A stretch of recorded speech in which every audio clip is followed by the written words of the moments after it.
Bonsoir mes bien-aimés, j'espère que vous allez bien. Moi je vais très bien par les bontés de notre Seigneur Jésus-Christ qui a bien voulu veiller sur moi, me protéger, me garder, moi et ma maison en ce 4 mai 2022. Je lui suis reconnaissante. Merci Seigneur Jésus. Que le Seigneur bénisse toutes les personnes qui vont se connecter, pour toutes les personnes qui sont là. Soyez bien-aimés, soyez bénis mes bien-aimés et surtout, comme de coutume, n'oublie pas, bonsoir Arifin Patneli, n'oublie pas de partager s'il te plaît. 10 partages par bien-aimé afin... Bonsoir Fercy, donne-nous des nouvelles. Hier j'ai fait une vidéo, j'ai parlé de... Ils sont encore en train de signaler la vidéo, il y a un problème. Hier, j'ai parlé de... Comment il s'appelait? Patricia. Dis-nous, donne-nous des nouvelles de Patricia. Parce que hier, j'ai fait une vidéo, le Seigneur m'avait montré qu'elle était en train de se reposer en paix. Donne-nous des nouvelles de Patricia, s'il te plaît, Fercy.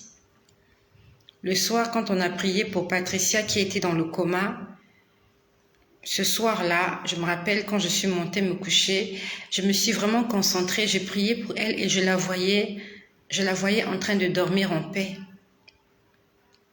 Donc, donne-nous des nouvelles. Fercy, donne-nous des nouvelles de Patricia. Dis-nous quelque chose à son sujet. Ah, elle a ouvert les yeux, elle voulait parler. Amen. Est-ce que là où tu es, est-ce que tu peux acclamer pour Jésus? Est-ce que tu peux acclamer pour Jésus? Merci Seigneur Jésus. Merci Seigneur Jésus. Merci Seigneur Jésus. Le Seigneur a entendu nos prières. Le Seigneur a entendu nos prières. La puissance de la prière. Merci Seigneur, elle est sortie du coma, elle a ouvert les yeux. Merci Seigneur Jésus. Tu m'as montré qu'elle n'était pas morte, tu m'as montré qu'elle se reposait, tu m'as juste montré qu'elle était en train de dormir. Oh Seigneur Jésus, oh Seigneur Jésus. Seigneur, qu'est-ce que je vais te donner pour tout ce que tu fais pour nous? Seigneur, qu'est-ce que je te donnerai? Que cela te serve de témoignage. Si tu as quelqu'un dans ta famille, tu as un proche à toi qui est malade, prie pour lui, prie pour elle. Si tu peux lui imposer les mains, impose-lui les mains. La puissance de la prière. La puissance de la prière. Jésus-Christ est Seigneur. Fercy, dis-moi, est-ce que Patricia est un enfant de Dieu né de nouveau? Quand je dis né de nouveau, est-ce qu'elle a donné sa vie à Jésus? Est-ce qu'elle est entrée dans les eaux de baptême? Alors, j'aurais bien voulu parler avec sa fille Emilia, mais sa fille n'est pas là. Donc, Fercy, dis-nous, est-ce que tu as des nouvelles au sujet de la foi de Patricia? Est-ce que tu as des nouvelles? Est-ce que c'est un enfant de Dieu né de nouveau? S'il te plaît, Fercy, hier je te cherchais, je ne t'ai pas vu. Sa fille m'a parlé, fait à parler avec moi, elle a dit que tu as pu entrer avec sa maman, elle a vu sa maman. Non, elle n'est pas enfant de Dieu, c'est une catholique, elle habite à Maurice. Parce que je l'ai vue habillée en vêtements de gloire. Je l'ai vue en train de se reposer, mais en vêtements de gloire. D'accord, bonsoir, je suis la fille de Patricia. D'accord, ok. Alors, est-ce que toi-même, Emilia, est-ce que toi-même tu es née de nouveau? Naître de nouveau, ça veut dire que tu as donné ta vie à Jésus. Tu es pris dans une église où il n'y a pas d'idole, tu n'adores pas les idoles. Et surtout que tu as été baptisé par immersion. Je suis en train de parler à Emilia. Emilia, est-ce que tu es une chrétienne évangélique née de nouveau ou est-ce que tu es une chrétienne catholique? Emilia, s'il te plaît, je t'attends. Nous t'attendons, Emilia. Nous sommes ici pour prier les uns pour les autres, pour nous édifier, nous fortifier et aussi afin que nous soyons sur le bon chemin. Je suis en train de t'attendre, Emilia. Réponds-moi. Emilia, s'il te plaît, c'est toi que nous attendons. Non, je suis catholique. Ok, j'aimerais te dire une chose. Que ce n'est pas la religion qui sauve, d'accord? C'est Jésus-Christ qui sauve. Et ce jour-là, quand nous avons prié pour ta maman, nous avons prié au nom de Jésus. Et c'est le secret qui nous a été donné. Que tout genou fléchira au nom de Jésus. Parce que Jésus est le chemin, Jésus est la vérité, Jésus est la vie. Je sais pas, est-ce que tu as ta première communion? Je suis en train de parler à... Bonsoir à vous tous. Merci de partager au même moment. Je suis en train de parler à Emilia. Dis-moi, Emilia, qu'est-ce que j'ai posé comme question là? Ah là là, j'ai oublié. Qu'est-ce que je lui ai posé comme question? Qu'est-ce que j'ai posé comme question? Je suis fatiguée. Qu'est-ce que je... Quand j'ai regardé les commentaires, là, j'ai perdu mon fil d'idée. En fait, je suis fatiguée. Ah, d'accord, c'est là sa première communion. D'accord, merci, merci. Ok, Emilia. Si elle était combien, d'accord. Emilia. D'accord. Emilia, j'aimerais te dire une chose. Avant d'avoir la première communion, tu dois connaître un certain nombre de principes. Parmi lesquels, avant d'avoir sa première communion, tu dois réciter les 10 commandements. Les 10 commandements, c'est dans Exode 20. Et si tu vas relire les 10 commandements dans la Bible, il est écrit « Je suis l'Éternel ton Dieu, tu n'auras point d'autre Dieu devant ma face, tu ne te feras point d'image taillée. » C'est un commandement que Dieu a donné, tu ne te feras point d'image taillée. Et quand on parle des images taillées, ce sont des statuettes, ce sont des effigies, ce sont des dessins, ce sont des poupées. Voilà. Donc, la Bible dit dans les 10 commandements, dans Exode chapitre 20, il est écrit « Tu ne te feras point d'image taillée, ni de représentation des choses qui sont en haut dans le ciel. » Donc, la Bible, Dieu nous défend de nous faire des représentations des choses qui sont en haut dans le ciel. Les choses qui sont en haut dans le ciel, il y a les anges qui sont en haut dans le ciel, il y a Dieu qui est en haut dans le ciel, et il y a les saints. Les saints, c'est tous ceux-là qui sont morts dans la foi. Donc, dans les 10 commandements Exode 20, on nous défend de nous faire des représentations des choses qui sont en haut dans le ciel. Il ne s'arrête pas là, Dieu, il dit... Tu ne te feras point de représentation quelconque des choses qui sont en bas sur la terre. En bas sur la terre, nous savons ce qu'il y a sur la terre. Il y a les hommes, il y a le soleil, il y a la lune, il y a les étoiles, il y a les animaux, il y a des plantes. Et il s'arrête pas là, il continue. Ni des choses qui sont sous la terre. Sous la terre, il y a les morts. Quand quelqu'un meurt, on le met sous terre. Sous la terre, il y a des esprits qui vivent sous la terre. Il y a des esprits des eaux. Il y a des esprits qui vivent sous la terre. Il y a des démons qui vivent sous la terre, dans les profondeurs des abîmes. Donc la Bible, dans le livre d'Exode, les 10 commandements, nous empêche de nous faire ce genre de représentation. Premièrement. Et deuxièmement, ça peut arriver qu'on se fasse ces représentations juste pour expliquer quelque chose, juste pour témoigner de quelque chose. Mais il ajoute ceci, il dit, « Et tu ne te prosterneras point devant... »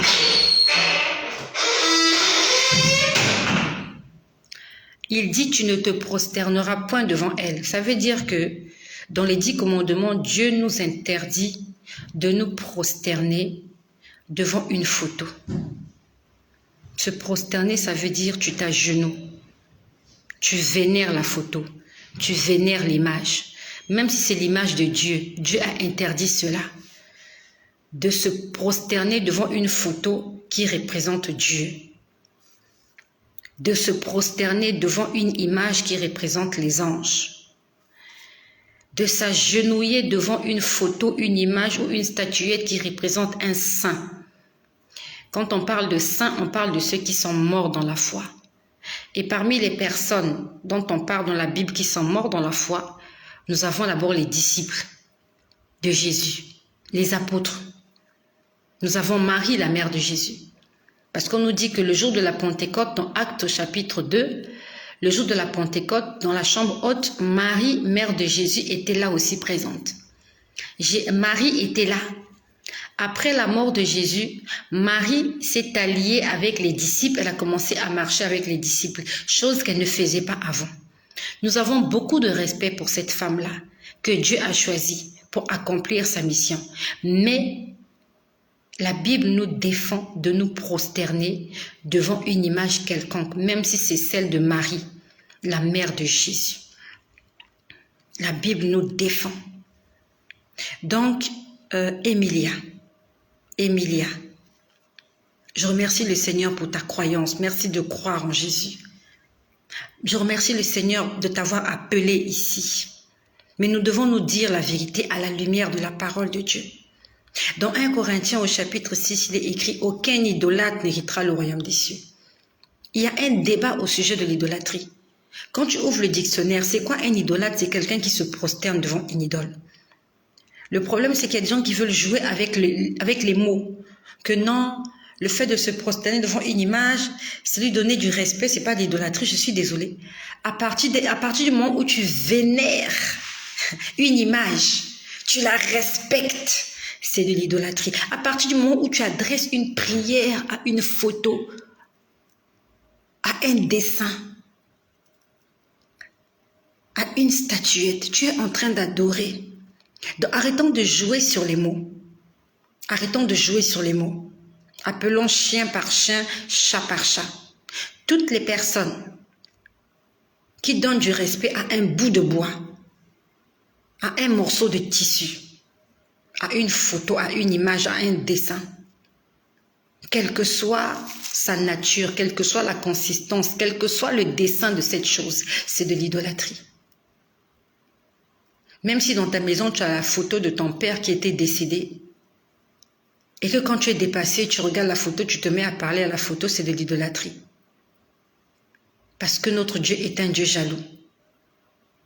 Le Seigneur veut être le seul à être adoré, recherché, vénéré dans nos vies. Donc, je suis désolée, Emilia, tu n'es pas sur la bonne voie. Je suis vraiment désolée pour toi. À la lumière de la parole de Dieu, je te donnerai un conseil. Ne va plus dans cette église-là. Si tu ne sais pas où prier, reste à la maison. Prie Dieu en esprit et en vérité. Tu lis ta Bible. Tu fais des efforts pour obéir à ce que la Bible dit. Et si tu veux aller loin avec le Seigneur, demande au Seigneur de te guider vers une église où le Saint-Esprit se manifeste dans toute sa plénitude. Et quand tu vas adhérer à cette église-là, par rapport à tes convictions personnelles, cherche à être baptisé du baptême de Jean-Baptiste. La façon dont Jésus a été baptisé, tu peux le lire dans le livre de Matthieu au chapitre 3. Tu dois marcher comme Jésus a marché. La façon dont on a baptisé Jésus, c'est comme ça que tu dois te faire baptiser. Le Seigneur a opéré un miracle dans la vie de ta maman parce qu'il veut sauver ta maman. Et avant de sauver ta maman, il veut passer par toi. Donc toi, cherche le Seigneur. Et après, tu vas annoncer l'évangile à ta maman. Ce que je dis, ce n'est pas pour te frustrer, ce n'est pas pour t'insulter ce que je dis. Ce que je suis en train de dire, c'est salutaire. C'est la vérité, à la lumière de la parole de Dieu. Voilà, ça c'est pour Emilia qui est là. Et pendant que tu es là, Emilia, dis-moi, est-ce que tu aimerais ce soir donner ta vie à Jésus? C'est quoi donner sa vie à Jésus? C'est reconnaître que sans lui, on ne peut rien faire. Reconnaître qu'il est le maître de notre souffle. La Bible nous dit que toutes choses ont été créées par Dieu et pour Dieu. Dieu a créé l'être humain. Et Dieu a créé l'être humain pour sa gloire. Dieu nous a créés pour lui, pour le servir. Donc, nous ne nous appartenons pas. Moi, je ne m'appartiens pas. Chacun de nous appartient à Dieu. Le Seigneur nous a créés, chacun avec un objectif, un but bien précis sur cette terre. C'est comme lorsque tu vas dans un atelier de couture. Il y a beaucoup de vêtements qui sont là. C'est le couturier qui les a faits. Il les a faits à son goût. Et il connaît les raisons pour lesquelles il a conçu tous ces vêtements. Il y a d'autres vêtements qui sont là, qui sont des commandes de clients. Il y a d'autres qui sont des inspirations personnelles parce qu'il veut les vendre. Mais ce sont ses chefs-d'œuvre. Et c'est comme avec Dieu, nous sommes ses chefs-d'œuvre. Et il veut se servir de chacun de nous comme il le veut. Alors, je suis en train de poser la question à Emilia. Emilia, est-ce que tu veux donner ta vie à Jésus ce soir?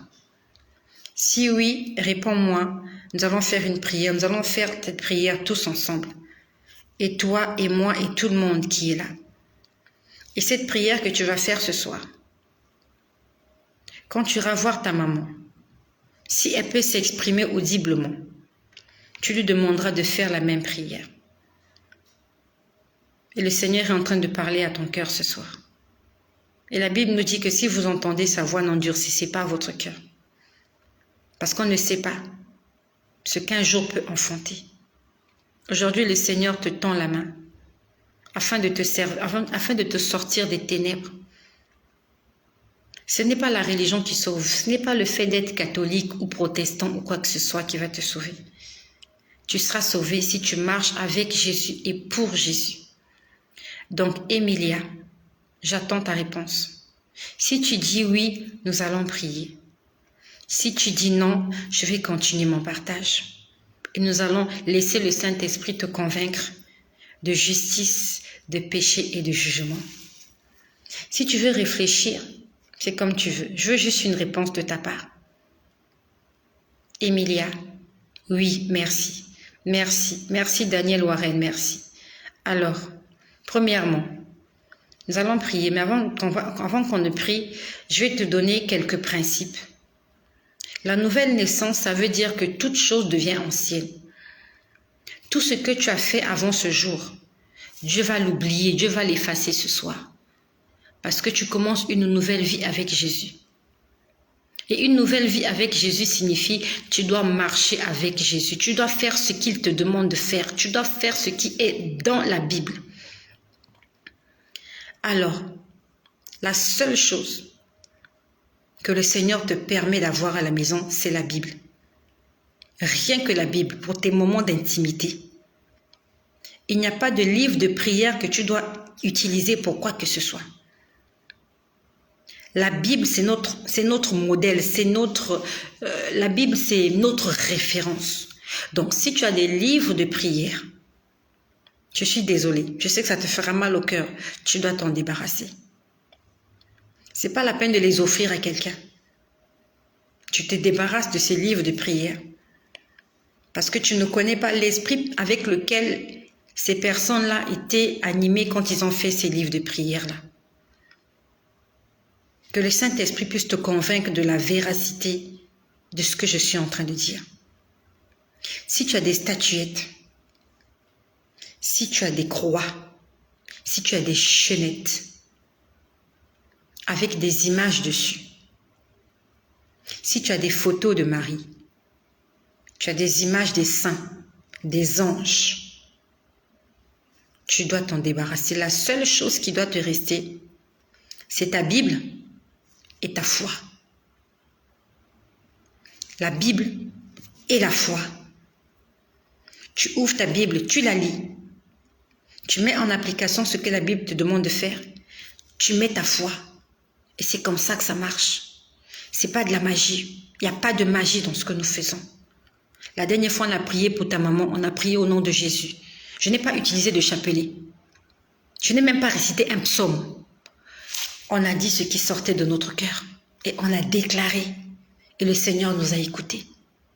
Le Seigneur veut te sauver. Le Seigneur va te sauver. Pas seulement toi, mais aussi toute ta famille. En commençant par ta maman. Voilà ce que tu dois faire après cette prière. Tu as un chapelet, tu t'en débarrasses. Si tu veux garder ce chapelet, va lire dans la Bible. Là où on a écrit chapelet. Je sais que la Bible, il y a beaucoup de livres. Tu ne vas pas t'en sortir. Va sur Google. Tu tapes chapelet dans la Bible.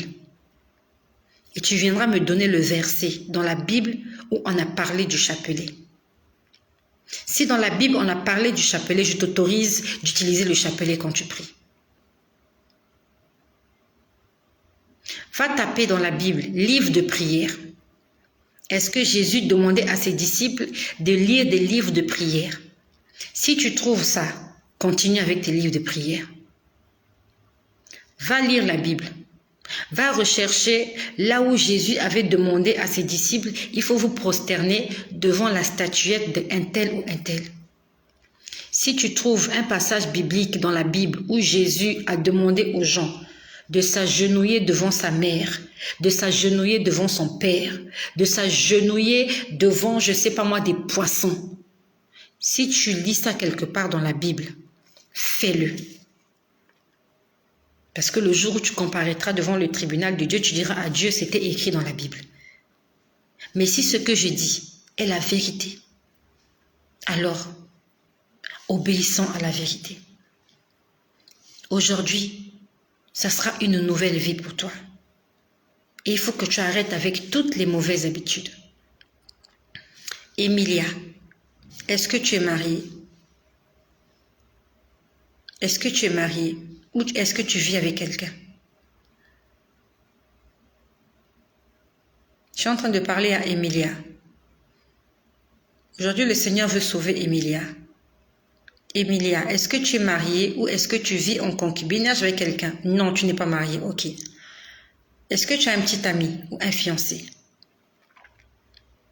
Réponds juste. Si c'est un petit ami, écris petit ami. Si tu as un fiancé, tu dis fiancé. Ah, elle a 15 ans. D'accord. À 15 ans, on a un petit ami. Hein? Emilia, dis-nous, est-ce que tu as un petit ami? À 15 ans, il y a des filles qui ont des petits amis. Dis-nous, Emilia, est-ce qu'il y a un garçon qui tourne autour de toi ces jours-ci? Est-ce que tu as un petit ami, Emilia? Tu as un petit ami. Elle a un petit ami. C'est ça? Véronique, tu dis oui. Quand tu dis oui, je ne comprends pas. Oui, j'ai. D'accord. Ok. Alors, je sais que ça sera difficile pour toi. Mais la Bible, la parole de Dieu, est contre toute relation intime en dehors du mariage. Dans la Bible, on l'appelle l'impudicité. Et en termes vulgaires, on l'appelle la fornication. La fornication, c'est entretenir une intimité avec quelqu'un qui n'est ni ton mari ni ta femme.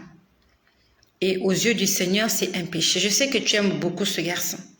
Je sais que vous avez des projets. Mais à 15 ans, tu as encore de l'avenir. Tu as encore de l'avenir. Donc, par les bontés de Dieu, que le Seigneur t'aide. Parce que cette relation va à l'encontre de la parole de Dieu. Si vous vous aimez vraiment et que vous avez du mal à arrêter, allez vous marier. Sauf que tu es encore mineur. À 15 ans, tu es mineur. Tu ne peux pas te marier à 15 ans. Donc, dis à ce garçon-là, je ne sais pas quel âge il a, s'il t'aime vraiment, qu'il attende dans quelques années, quand tu auras 18 ans, qu'il vienne t'épouser afin que vous puissiez vivre ensemble. Mais sinon, à partir de ce soir, demande au Seigneur de t'aider à garder une relation saine avec ce garçon. Une relation fraternelle. Vous voyez, vous discutez, vous dites bonjour, vous parlez de vos cours et ça s'arrête là. Ça, c'est ce que le Seigneur nous demande de faire afin que notre vie soit en ordre. Je sais que ça sera difficile pour toi, mais quand on a le Saint-Esprit, rien n'est difficile. Toutes choses deviennent faciles. Nous allons prier, Emilia. Et par la même occasion aussi, s'il y a quelqu'un qui aimerait donner sa vie au Seigneur ou renouveler ton alliance ce soir avec le Seigneur Jésus, tu peux faire cette prière avec moi. Cette prière n'est pas écrite dans la Bible. Cette prière qu'on va faire, elle vient de mon cœur. Ce n'est pas cette prière qui va te sauver. Mais c'est la personne à qui on va adresser cette prière-là qui va nous sauver ce soir. Et la personne en question, c'est Jésus. C'est Jésus qui est descendu du ciel, qui a vécu sur terre parmi nous, qui a fait des milliers de miracles. C'est Jésus qu'on a tué sur la croix. Il a pardonné à tous ses ennemis. Jésus, quand il mourait à la croix, on nous dit que le monde entier était plongé dans les ténèbres pendant 3 heures. Il y avait un vent. Alors qu'il était midi, il y avait une obscurité totale. Et on dit que lorsqu'il a rendu l'âme, il y a eu un tremblement de terre. À telle enseigne que les soldats qui veillaient sur son corps lorsqu'il était sur la croix, ces soldats-là ont dit sûrement cet homme était le Fils de Dieu. Parce que ce qui s'est passé quand Jésus a rendu l'âme ne s'est jamais passé avec qui que ce soit. Pendant 3 heures, le monde entier était plongé dans l'obscurité. Il est le ressuscité. Sa tombe est vide. De tous les grands hommes qui sont passés sur la terre, aucun n'a impacté le monde comme Jésus. C'est parce que Jésus-Christ est Dieu que son nom restera gravé dans les annales. Dans tous les livres d'histoire, dans tous les livres de géographie, il y a le nom de Jésus. 500 ans avant Jésus-Christ, 1500 ans avant Jésus-Christ, 1697 ans avant Jésus-Christ. Mon fiancé a fait la dot et on a 3 enfants. Je vis avec lui. Que dois-je faire? Ton fiancé a fait la dot. S'il a fait la dot le 1er mai, il t'a doté? Pourquoi tu es confuse? Je ne comprends pas. Qu'est-ce que tu veux dire? Mon fiancé a fait la dot. Mais c'est bien s'il a fait la dot. On a 3 enfants. Ok, c'est bien. Mais la dot, c'est un mariage, le mariage coutumier. Je vis avec lui, mais il n'y a pas de problème. Avant d'aller à la mairie, il faut passer par la dot. Avant d'aller à la mairie voir les autorités, il faut d'abord passer voir les parents. Donc, s'il allait voir tes parents, c'est une très bonne chose. Vous avez régularisé votre situation. Coutumièrement parlant, maintenant, il va juste rester des formalités administratives au niveau des autorités compétentes. Pourquoi tu es confuse? Il y a quel problème? Tu l'aimes plus? Mais si tu l'aimes, vous restez ensemble, vous avez 3 enfants. À partir du moment, pas encore marié. Vous n'êtes pas encore marié. Mais tu as dit tout à l'heure que mon fiancé a fait la dot. Vous n'êtes pas encore marié à l'état civil. Même si vous n'êtes pas encore marié à l'état civil, à partir du moment où il t'a doté, tu es sa femme. Tu es sa femme puisqu'il a versé la dot. Tu es son épouse. À la mairie, c'est une petite formalité. Vous allez avec 2 témoins, vous allez signer des papiers. Mais le plus important, c'est le mariage familial coutumier. Les parents ont reçu la dot. Ils ont approuvé votre union. La Bible nous dit que le mariage soit approuvé de tous. À partir du moment où tes parents ont reçu ce monsieur et ont reçu ses présents, vous êtes déjà mariés. Hein? Qui a écrit ça? C'est Jenny. Voilà, c'est déjà ton mari. À la mairie, là, ça coûte même pas cher. Le mariage le plus cher, c'est aller voir les parents. Il faut acheter ceci, acheter cela. À la mairie, vous allez vous deux avec vos témoins. Vous avez fini de remplir les papiers à la mairie. Vous allez voir le pasteur qui prie pour vous. C'est tout. Voilà, c'est quelque chose qu'on peut faire simplement. C'est parce que bon, il y a des gens qui aiment faire quelque chose de grandiose et que ça demande des moyens. Donc, faites quelque chose de simple. C'est pas la peine d'hypothéquer vos économies pour ça. Régularisez votre situation avec le Seigneur et que le Seigneur vous accompagne. Voilà. Donc, Emilia, est-ce que tu es toujours là, Emilia? Si tu es prête, nous allons prier avant que je ne fasse le 52. J'espère qu'on a déjà 520 partages.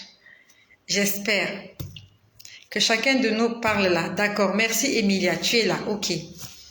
Tu vas répéter avec moi, Emilia. Répète avec moi.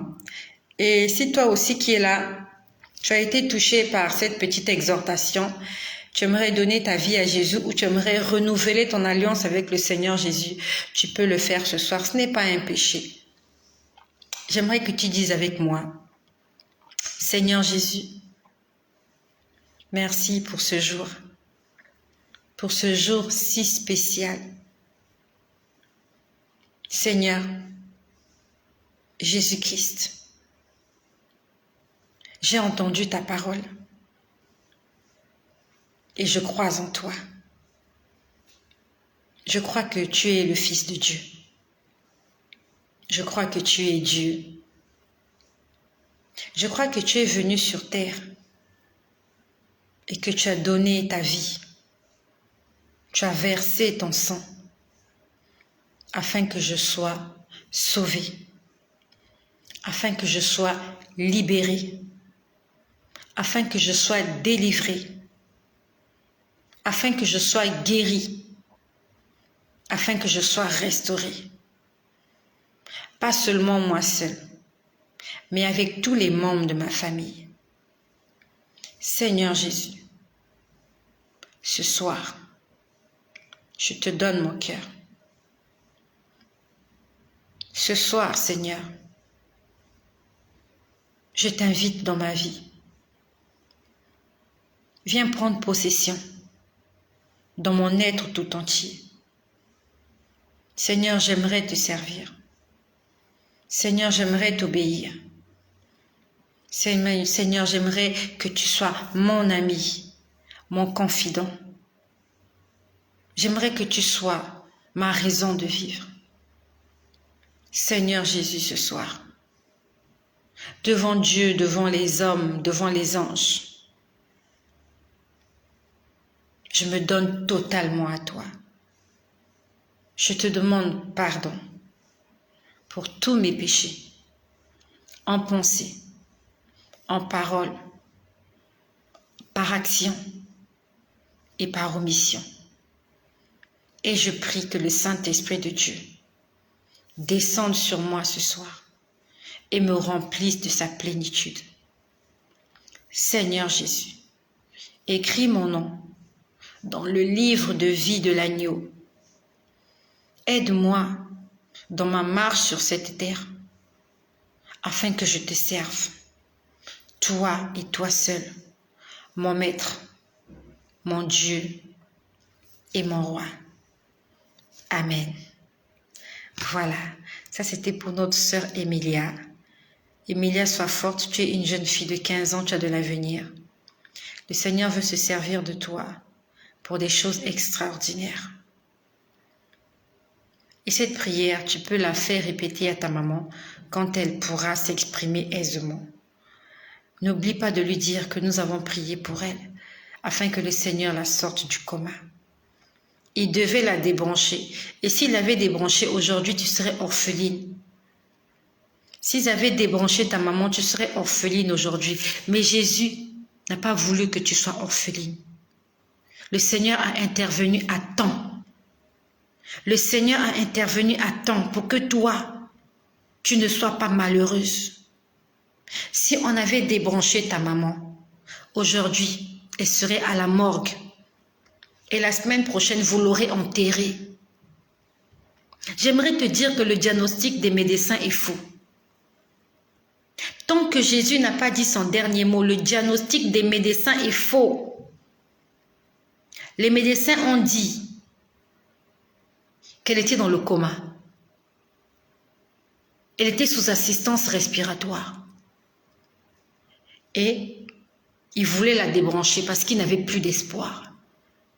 La Bible nous dit, sans la foi, il est impossible de lui être agréable. Nous avons exercé notre foi. Nous avons déclaré et le Seigneur a agi. N'écoute pas ce que les hommes te diront. Ne fais pas confiance à ce que les médecins te diront. Fais confiance à ce que Dieu te dit. Qu'est-ce qu'il te dit n'est pas la vérité.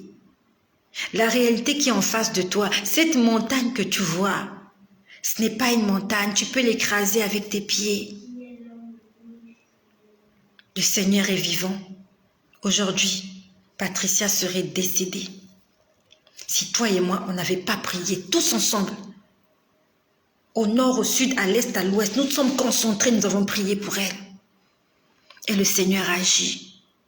Jésus n'est pas menteur. Là où 2 ou 3 sont réunis, nous étions tous réunis par un seul esprit.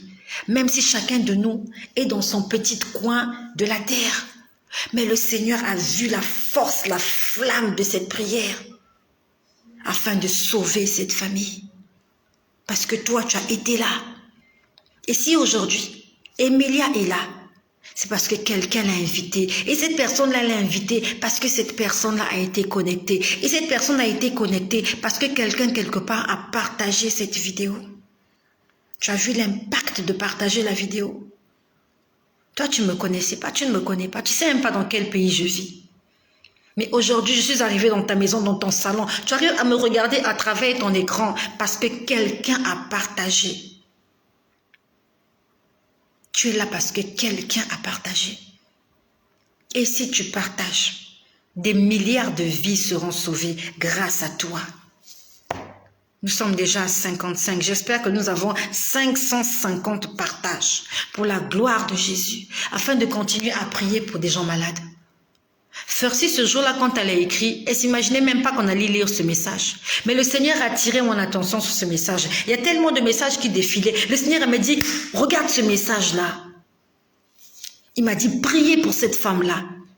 Et je vais faire éclater ma gloire. Et le soir, quand je priais, pourquoi on a seulement 60 partages? Pourquoi? Partage 10 fois. S'il te plaît, partage 10 fois. On est 55. On doit atteindre 500 partages. Le Seigneur m'a dit, regarde ce message, regarde ce message. Pourtant, je parlais, mes yeux ont été attirés par ce message. Et si Fercy n'avait pas fait ça, aujourd'hui, le deuil allait frapper cette famille. Une petite fille de 15 ans allait perdre sa maman. Une petite fille de 15 ans allait perdre ses repères. Le monde a besoin de nous. Le monde a besoin de toi. Le monde a besoin de moi. Le monde a besoin de nous deux. Moi, je parle, toi, tu partages. S'il te plaît. S'il te plaît.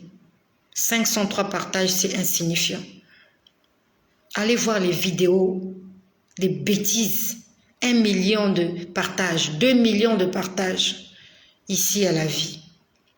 Que le nom de Jésus soit glorifié. Donc, ce que je vais te dire ce soir, j'aurais dû te le dire hier.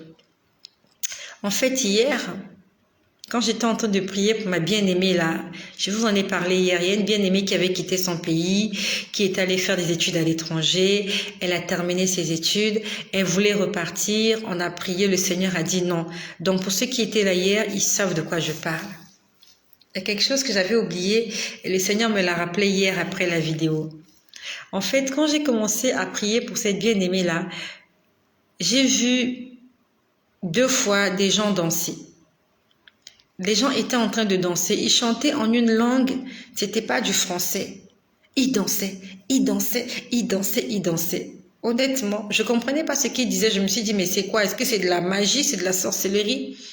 Mais ils dansaient vraiment des danses traditionnelles. Vous voyez? Je sais pas comment je peux dire. Les danses traditionnelles, les danses du village.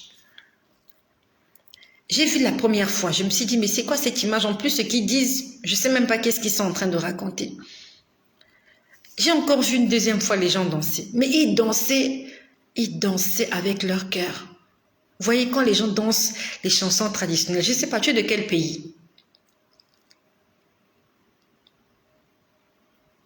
Tu es de quel pays? Je ne sais pas, chez toi on danse quoi? Je ne sais pas. Il y a des gens, hein, chez eux, ils ont des danses là, je ne sais pas. Donc, c'était vraiment des danses traditionnelles. Je ne sais pas, tu es originaire d'où? Et quand j'ai vu ça, ah, tu es originaire de Côte d'Ivoire. Ah, vous êtes de la Côte d'Ivoire. Chez vous, on danse comment? M'a fait connaître à toi, car ce n'était pas à travers d'un partage. Ta page a apparu. Ah bon? Ma page est apparue. Ah ben Jésus est bon, hein? Jésus est bon, il t'a fait apparaître ma page. Ben Jésus est bon. Donc j'étais en train de voir des gens danser de façon traditionnelle. Et j'ai entendu une voix qui m'a dit, j'aime quand vous dansez chez moi. Non, il a dit, j'aime quand vous dansez pour moi. Le Seigneur aime quand on danse pour lui. Ne te gêne pas de danser pour Dieu, mais surtout pas des danses impudiques. Danse des danses pour la gloire de Dieu. J'ai vu ça 2 fois hier. Des groupes, des gens en train de danser. C'était pas du rap, c'était pas du hip-hop, c'était pas du zouk, c'était des gens traditionnels. Vous voyez, des danses traditionnelles. Vous sentez que c'est la danse de leur coin, de chez eux. Ils dansaient. Ah, la Guyane, c'est le quoi? Kakesan, Kasekan, je sais pas comment ça se dit. Hein? Je danse pour la gloire. Donc, vraiment, j'ai entendu, il disait, j'aime quand vous dansez pour moi. Dieu aime. Je sais pas. On peut mettre quelle chanson là? Hein? Je sais pas. On va mettre une chanson. Dieu aime quand on danse pour lui. La Siko. Ah! La Siko. La Siko, ça, ce sont les Camerounais, ça. La Siko. Hein? La Siko. Ou bien le Ben Sikin. Ben Sikin. Ben Sikin. Hein, pour mes frères du Cameroun. Ben Sikin. Ben Sikin. Ou bien le Makossa. Eh Yesue. Eh Molema Mwese. Oh Nathan Diwa. Eh Yesu. Eh Zambawame. Pour mes frères du Congolais, Nzambe Malamu, Nzambe Malamu, je ne sais pas comment on dit ça chez toi, mais le Seigneur m'a dit, j'aime quand vous dansez quand vous dansez pour moi. Donc, peut-être que quand tu es à l'église, peut-être que quand tu as honte de danser, mais quand tu es chez toi à la maison, mets la musique, danse, transpire. Tu te rappelles la façon dont on dansait en boîte? Est-ce que tu te rappelles comment tu dansais en boîte? Toi, tu es nigérienne. Voilà, les Nigériens, avec leur danse, là, avec leur foulard, là. Je ne sais pas comment vous appelez ça. Hein? À l'église, il faut bien danser. Il faut danser calmement à l'église. Mais si tu veux faire la folle, tu fais ça à la maison. Tu danses. Tu m'atterris, tu fais le grand écart. Tu prends un pied, tu lèves le pied. Tu fais la roue. Écrasement facial. Hein? Écrasement facial. Après, tu fais le trépied. Voilà, à la maison, tu peux faire ça. Tu fais le trépied. Tu fais l'écartement. Tu fais la roue, je sais pas moi, roue marocaine ou roue indienne, je sais pas quoi là. Tu fais l'acrobatie. À la maison, danse comme une folle. Tu prends tes mèches là, tu enlèves les mèches, tu enlèves le tissage, tu jettes ça, tu danses, tu sautes. Hein? Comme quand on dansait là, quand on allait en boîte là. Dieu aime ça. Mais quand on le fait pour sa gloire, tu mets une musique que tu me...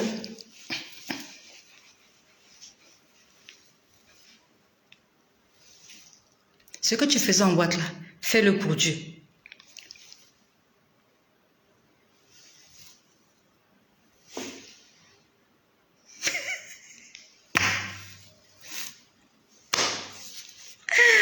Alors, ça c'était juste l'ambiance de chez nous. Donc hier, le Seigneur m'a dit, j'aime quand vous dansez pour moi.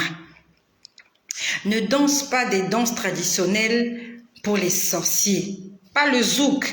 Tu peux danser le zouk à la maison, mais le zouk c'est une danse.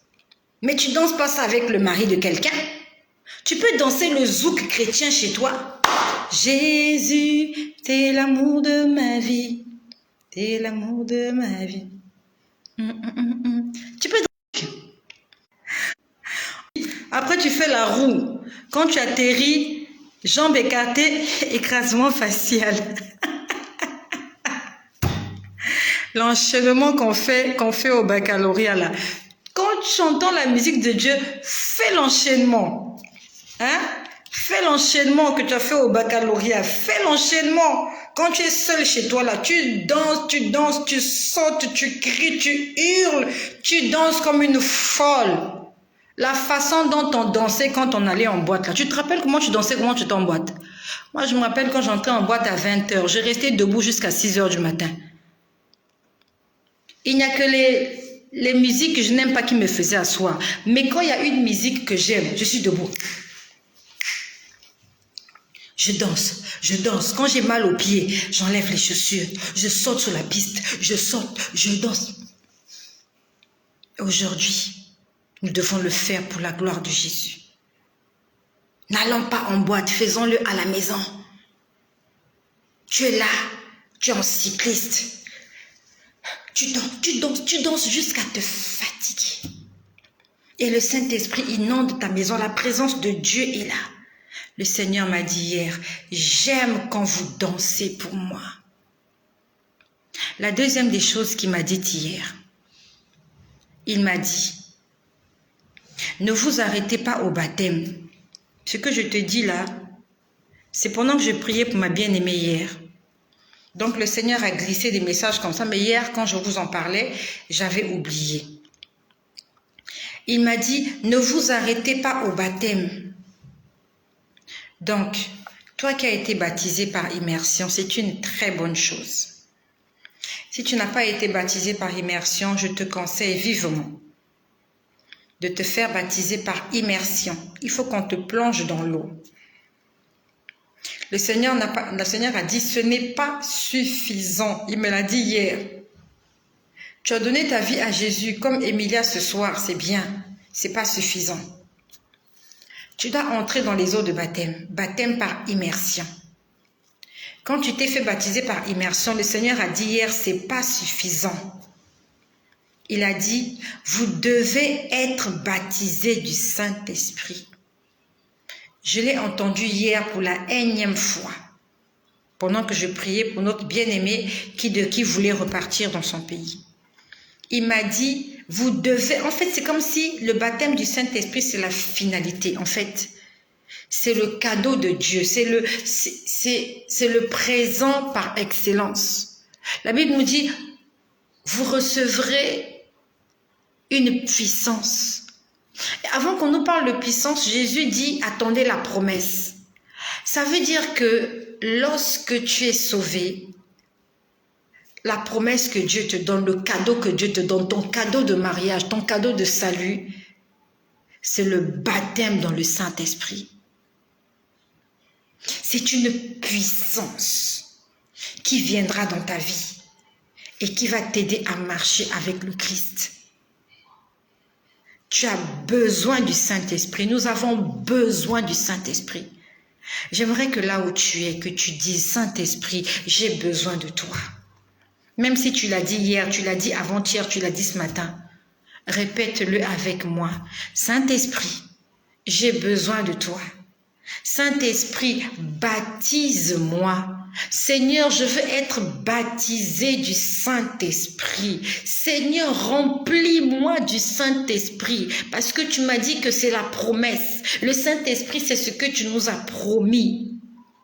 Le Saint-Esprit, c'est le cadeau par excellence de Dieu et c'est gratuit. Et quand il vient dans la vie d'une personne, la vie de cette personne change. Quand quelqu'un est rempli du Saint-Esprit, sa vie change. Tu deviens une autre personne, tu as une autre identité. Ton caractère change, ta façon de parler, ta façon de réfléchir, ta façon de penser. Le Saint-Esprit vient révolutionner ta vie. Il fait tourner ta vie à 360 degrés. Et si les hommes ne le remarquent pas, ça veut dire que tu n'es pas rempli du Saint-Esprit. Les hommes autour de toi doivent remarquer que tu as changé, mais positivement. Si les hommes ne remarquent pas que tu as changé, ça veut dire que les gens doivent remarquer que tu as changé. Toutes tes petites connaissances que tu avais là doivent te fuir. Quand on est rempli du Saint-Esprit, un païen ne peut pas continuer à traîner avec toi. Et toi, si tu m'écoutes, si tu es un enfant de Dieu, que tu as toujours des amis païens, tu n'es pas rempli du Saint-Esprit. Un enfant de Dieu rempli du Saint-Esprit. Un païen ne peut pas le supporter. Un pécheur ne peut pas te supporter. Donc, si ta meilleure copine, c'est pas une chrétienne, je suis désolée. Qu'est-ce que vous avez à vous dire? Si tu côtoies des gens qui ne parlent pas de Jésus. Si tu veux savoir, si tu es exactement rempli du Saint-Esprit, regarde autour de toi le nombre d'amis que tu as et quelles sont leurs convictions religieuses. Si tes amis sont des ivrognes, je suis désolée. Si tes amis sont des prostituées, je suis désolée. Plusieurs personnes me diront que oui, Jésus fréquentait des ivrognes. Jésus les fréquentait pourquoi? C'est parce qu'il leur apportait la bonne nouvelle. Jésus ne fréquentait pas les républicains pour leur ressembler. Jésus les fréquentait pour leur annoncer le royaume de Dieu. Et c'est la mission que nous avons. Si on te voit traîner avec un ivrogne, c'est parce que tu es en train de lui annoncer la parole de Dieu. Pas parce que lui, il est en train de t'évangéliser. Regarde autour de toi. Quels sont les amis que tu as? Quelles sont leurs façons de parler? Comment ils parlent? Comment ils s'expriment, les amis que tu as? Ils parlent en quoi? En verlan? Ils parlent un langage de la rue?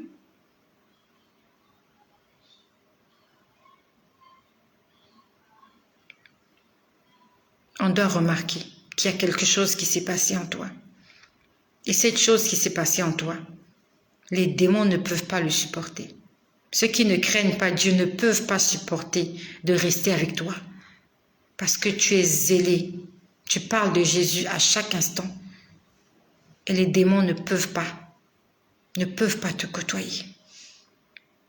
Donc voilà, le Seigneur m'a dit hier, vous devez être remplis. En fait, c'est comme si être rempli du Saint-Esprit, c'était la finalité. Donner sa vie à Jésus, c'est le début. Après baptême, oui. Après, il m'a dit, le baptême n'est pas le plus important.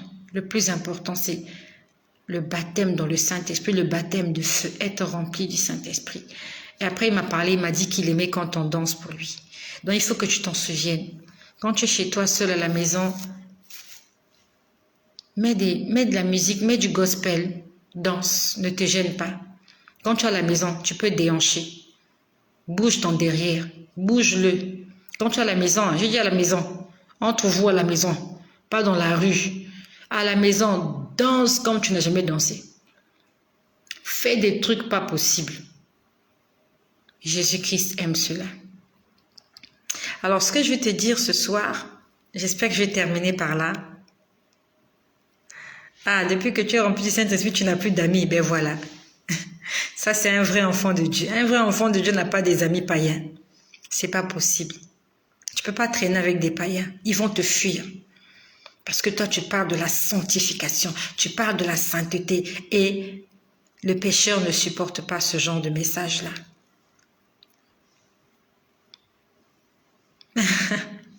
Alors, ce que je vais te dire, ça s'est passé un soir. Un soir, j'étais là sur mon lit. Le Seigneur m'a montré un homme. Il m'a montré un bel homme. Un beau gars. Séduisant. Hein, le genre de mec là que tu aimerais avoir. Chic, choc, chic, chac. Hein, quand tu le vois, 1m80, tablette de chocolat, bien habillé, bien coiffé, bien parfumé. Il sent bon, il a la peau lissée. Il a une voiture, il sort d'une belle voiture, mais il est clean, quoi. Belle montre. Hein, le genre d'homme que tu aimerais présenter à tes parents. Voilà, ce genre d'homme-là. Donc, je vois un homme bien posé avec des moyens. Il avait une mission. Il avait une mission, c'est de séduire des femmes. Séduire une femme, c'est lui faire la cour pour qu'elle devienne ta copine. Tu l'as remplie d'espoir. Et vous savez, la finalité, c'est de quoi? Il avait l'air tellement sérieux, cet homme-là. En fait, quand vous le voyez, vous n'imaginez pas qu'il a une mission sur les femmes. C'est pour ça que les enfants de Dieu, nous devons faire extrêmement attention. Pas seulement les enfants de Dieu. Nous devons faire attention à ce que nos yeux voient. La Bible nous dit que l'homme voit ce qui frappe à l'œil. L'homme voit l'apparence, mais Dieu voit le cœur. Si tu rencontres un homme chic, choc, chac, beaucoup d'argent, sans bon, le genre que tu aimes là, il vient te dire qu'il t'aime, ainsi de suite, ne sois pas pressé, va prier. Parce que j'ai vu que cet homme-là, sa mission, c'est quoi? Lorsqu'il tombe sur une fille qui accepte, ainsi de suite, la finalité, il égorge cette fille-là, il les égorge. Il te laisse pas imaginer qu'il est venu pour une mission. Il te fait croire que c'est l'amour fou entre vous. Et le jour qu'il a l'occasion, il t'attire dans son piège. Il t'égorge. Et il récupère ton sang. Le Seigneur m'a montré un homme qui a eu cette mission-là. Et le Seigneur me demande de parler ce soir parce que peut-être que ça te concerne. Peut-être que cet homme-là, bientôt, tu vas le croiser sur ton chemin. Ou même peut-être que tu l'as déjà croisé et que tu ne te poses même pas de questions sur sa personne. C'est un homme bien, sérieux. Il laisse transparaître rien du tout. Beau gars, gentil, élégant. Il a des moyens, il a un bon cœur, il est gentil, il s'exprime bien. En fait, à la limite, c'est l'homme parfait. Mais il a un cœur noir. Il a eu la mission d'égorger. En fait, lui, il n'épouse pas les femmes. Il n'épouse pas les femmes. Quand il vient, il te promet monde et merveilles. Et quand il sent que c'est bon, il t'égorge. Donc lui, sa mission, c'est d'égorger les femmes. Il te gorge, il récupère ton sang. Du sang frais. Parce qu'ils ont besoin de sang. Vous savez, c'est compliqué pour les sorciers de faire des sacrifices. Parce que le sorcier, quand tu fais des sacrifices, il vient chez toi la nuit, il essaie de t'envoûter, de te donner des maladies. C'est très long. C'est très long. Un sorcier pour courir derrière toi pendant 20 ans, 30 ans, il n'arrive pas à t'avoir.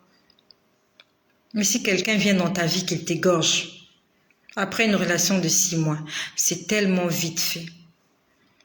Et si je prends l'exemple, s'il a 4, 5, 6 relations comme ça, il vit dans un pays, il tourne. Aujourd'hui, il est là. Demain, il est là. Et à chaque pays, il a une fiancée. Il t'égorge. Il va t'égorger. Parce que tu vis dans l'impudicité.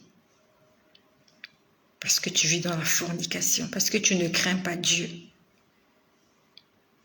Moi, on ne m'a jamais égorgé, mais j'ai envie d'imaginer, dès qu'on t'égorge, est-ce que tu as le temps de réagir?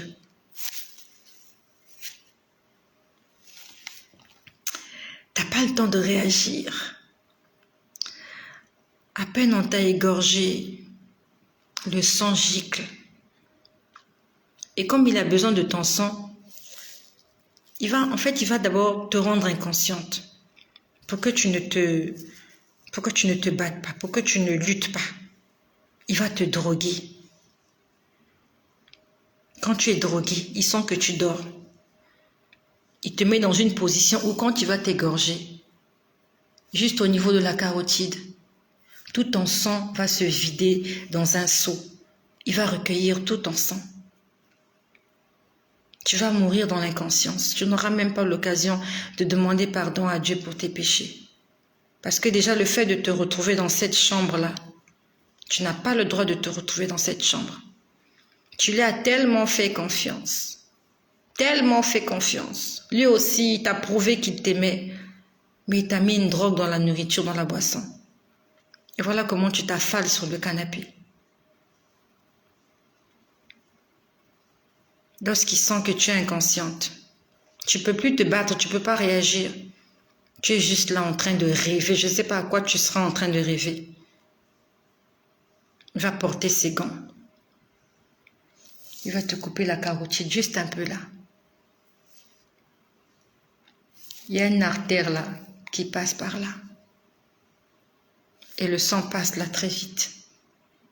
Il va t'incliner pour que le sang coule. Et ton sang va couler jusqu'à te vider. La Bible nous dit que l'âme se trouve dans le sang. Et pendant que ton sang est en train de sortir, ton âme est en train de sortir de ton corps. Et pendant que ton âme sort de ton corps, tu te rends compte que tu es mort, c'est terminé. Toi qui connaissais la vérité, tu es mort égorgé dans une chambre d'hôtel avec quelqu'un. Et ça ne s'arrêtera pas là. Il va te dépecer, il va te mettre dans des sacs. Il va se débarrasser de ton corps. C'est avec beaucoup de chance que tu auras une tombe. Et même si tu as une tombe, ça changera quoi pour toi? Tu es sorti le matin ou tu es sorti la veille. Tu n'as dit à personne là où tu allais. Et tu ne reviendras plus jamais à la maison. Porté disparu. Parce qu'il y a des prédateurs qui sont là dehors. Satan est en train de travailler. La Bible nous demande d'être vigilants comme des serpents. Vigilants comme des serpents. Nous devons faire attention. Un serpent, il est toujours vigilant. Le serpent, dès qu'il entend un bruit, il dresse la tête. Et même quand tu n'es pas là pour l'agresser, lui, il vient t'agresser parce que tu es dans son territoire. Et c'est ce que les enfants de Dieu doivent faire. Tu ne dois pas laisser quelqu'un s'approcher trop près, entrer dans ton intimité sans autorisation. Il doit demander l'autorisation. Et l'autorisation, c'est le Saint-Esprit qui donne l'autorisation. Est-ce qu'il peut s'approcher dans ton cercle? Ou est-ce qu'il doit rester en dehors du cercle? Le Seigneur m'a envoyé un message à sa fille ce soir. Si tu continues, c'est comme ça que tu vas terminer ta vie. Égorgé, loin de chez toi. Ton âme va se retrouver dans le séjour des morts. Parce que tu étais au mauvais endroit. Tu n'as pas craint Dieu. Tu n'as pas entendu les avertissements de Dieu. Tu crois que cet homme ne peut pas te faire du mal. Toi, tu lis dans les pensées. La Bible nous dit que c'est Dieu qui sonde les cœurs et les reins. Toi, tu regardes l'apparence. Il est beau, il est grand, il sent bon. J'aime comment il sent bon. Il sent bon. Ok. Que le Seigneur fasse grâce, que le Seigneur ait pitié de nous. Et ce soir-là, je me rappelle quand le Seigneur était en train de me montrer ce que cet homme-là veut faire avec des gens. Et vous savez, ces gens-là, ils aiment tomber sur les filles chrétiennes parce que le sang chrétien a du prix pour Satan. Quand tu es une chrétienne, tu as du prix pour Dieu et tu as du prix pour le diable.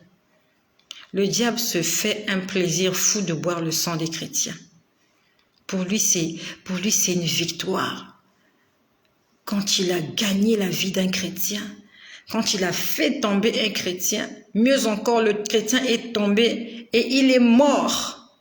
Mais pour le diable, c'est la meilleure des choses qui lui soit arrivée. Que tous les gens qui chassent les démons aujourd'hui puissent mourir dans ses mains. Le diable s'en fout pas mal des pécheurs parce que les pécheurs lui appartiennent. Mais toi et moi, nous appartenons à Jésus. Nous sommes dans le royaume, nous sommes membres du royaume. Et quand Satan arrive à nous faire sortir de la maison et qu'il va nous égorger, quelque part, mais pour lui, c'est une réussite, c'est son Eldorado. Attention, attention ma sœur, l'argent, money,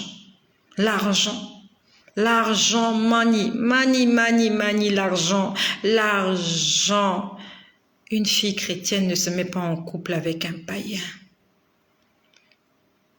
Une fille chrétienne ne se met pas en couple avec un païen. C'est Dieu qui est en train de parler à quelqu'un ce soir. Un enfant de Dieu ne se met pas en couple avec un païen.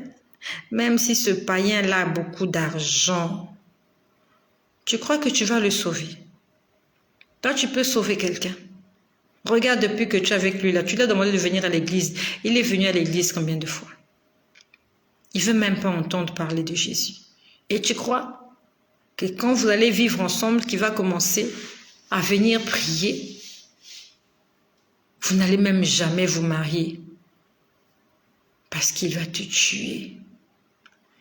La dernière fois, le Seigneur a parlé à une jeune sœur. Tu es en train de fréquenter un homme politique, un homme qui fait de la politique. Il va te sacrifier pour son histoire politique là. Il n'a pas besoin de toi. Il va te sacrifier pour leurs histoires politiques là. On leur demande des sacrifices. C'est toi. Tu as passé au barbecue. Le Seigneur est en train de nous interpeller. Attention. Attention. Je rends grâce au Seigneur parce que je suis toujours en vie. Je suis passée par là. N'eût été l'intervention du Seigneur, moi aussi j'allais être sacrifiée par ces gens-là. Ils ont voulu me tuer tant de fois. Les gens ont voulu me tuer. Ils m'ont fait des pièges. Mais Jésus-Christ est Dieu et il a veillé sur moi. Et la dette morale que j'ai aujourd'hui, c'est de le témoigner, de parler de lui. Et je ne cesserai pas de parler de lui. Ça fait longtemps que je parle. Il est quelle heure déjà? Il est quelle heure? Je crois que je vais m'arrêter par là. Je me sens fatiguée. Je me sens fatiguée donc. Merci pour toutes les personnes qui ont partagé. Que le Seigneur se souvienne de toi. Que le Seigneur se souvienne de toi. Et que le Seigneur bénisse toutes les personnes qui vont écouter cette vidéo. Je prie le Seigneur Jésus qu'il continue l'œuvre qu'il a commencée dans la vie de chaque personne qui est ici. Marche dans l'obéissance, marche dans l'intégrité. N'abandonne pas Jésus. Il est le chemin. Il est la vérité. Jésus-Christ est la vie. Alléluia, amen. Soyez bénis chez vous.